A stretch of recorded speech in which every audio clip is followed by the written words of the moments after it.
So good evening and welcome to our V8's pre-World Final interviews. We're nearing this year's World Final at the Stadium at Bradford. Joining me tonight, I've got Amy Jagger. You gained points to earn your place on the all-important World Final grid on the 6th row. Well done, Amy. Thank you very much. Yeah, I'm a bit shocked at that, to be fair, because it's furthest forward I've ever been. So how do you feel that your preparation for the World Final has gone so far? After the last Bradford, we got a really good feel with the car and the track. As first meeting out when we were there 4 weeks ago, 5 weeks ago, my confidence wasn't that great. Obviously, new track, and I wanted to do everybody proud with it being my home track. Yeah. It's literally like 2 minutes up the road for us, so we wanted to be good around there, and for me to not get the results that I wanted to get, it was a bit of a kick in the teeth, really. But yeah, the last time we were there, we got some really good results. We got the best results I've ever had on shale, so it was really good. We think the car's pretty much there. I think it's just the driver that needs a bit of a kick up the bum now. So you're on row 6. How do you think that will affect your chances? I think it's either going to be the best place to be or the worst place to be fair. It's such a big track, and I know for a fact that there's going to be a massive push, purely for the fact that you've just got the space to do it. Yeah. Hopefully it'll stand me in good stead being there, because it's a good place to be, and it always is the good place to be, because if the first bend usually what happens on the first bend, and everybody goes in, usually from like row 5-ish backwards are okay. So I've got everything crossed that Fingers if crossed that does for happen, that I should be okay. But and take time to react to anything up front. Yeah, hopefully. So, I mean, you have attended both of the meetings at Bradford this season. How have you found those so far? Like I said, I really struggled at the first meeting. I think it was just pressure of everything, with it being a new track. Yeah.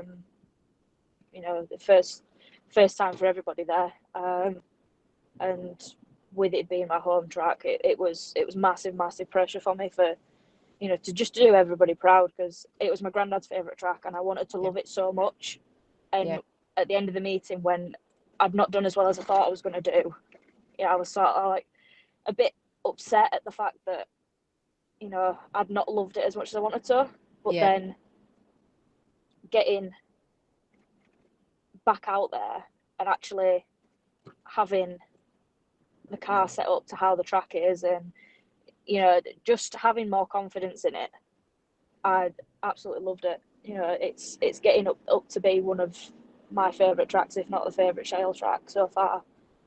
Which I know we haven't got a lot, but it's I think it's going to be a really promising track. Steve and the team have done a really good job at getting the track prepped. I mean, it's still got teething problems, but it's early days.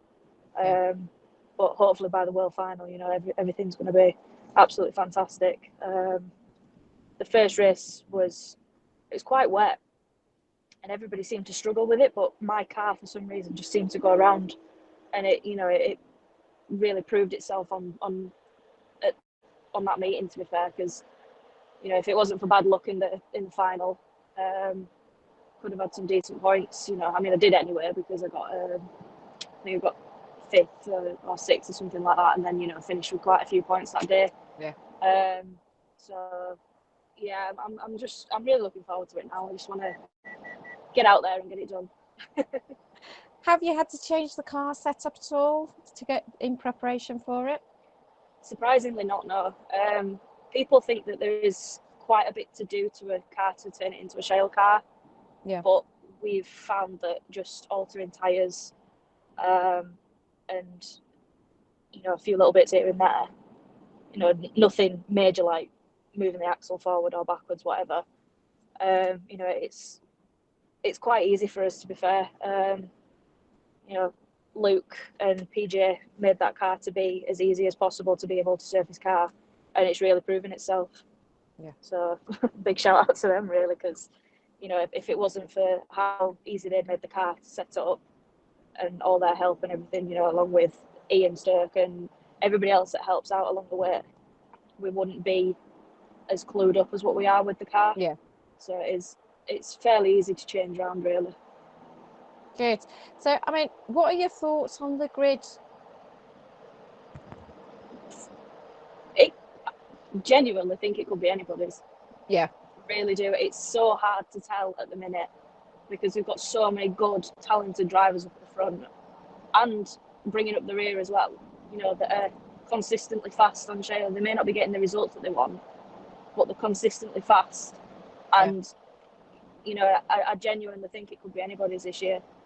I mean, there's few people that if they get away, then that's it. Yeah.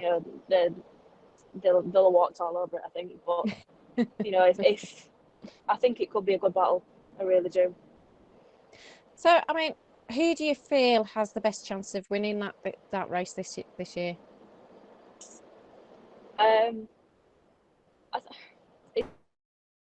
It's hard to say anybody in particular, but I think your first two rows really, purely for the fact that they are always quick. If Kev manages to sort a car out, I think if he gets away, that'll be it. It's there's only a few people that are quick enough to catch him. Same with Ollie and John, really.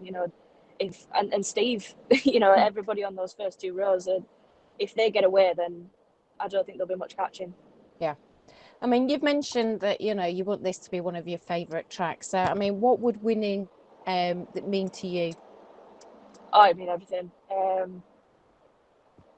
All I ever do in my racing is to make my family proud, and especially the two men up that we've not got with us anymore. Yeah.